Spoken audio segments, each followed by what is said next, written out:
Welcome to the Banker Lamp. Please enjoy the video. You begin by confirming the Cloud Roman 2 is actually in USB sound card mode and that the cable is fully seated. A loose plug mimics dead audio.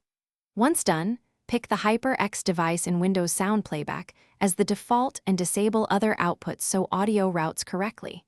Make sure to close Discord and any audio mixers before proceeding, because software-exclusive access can block sound.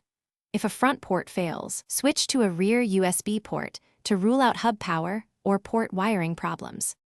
You now dive into drivers and audio properties because most Cloud Roman 2 issues stem from driver conflicts or sample rate mismatches. Open Device Manager, uninstall the USB audio device, check Remove Driver Files, then reboot and let Windows reinstall or manually install the latest driver.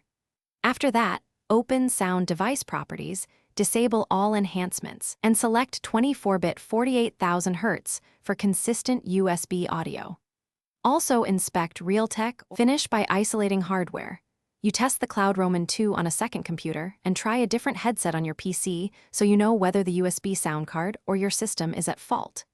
If the headset is quiet, swap the USB cable or use the 3.5mm inline adapter to bypass the onboard DAC and check analog output.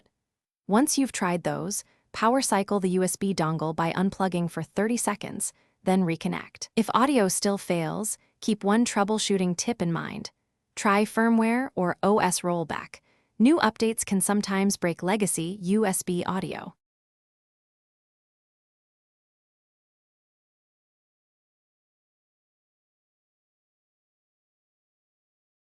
Thanks for watching. If this was helpful, leave a like and consider subscribing. See you next time.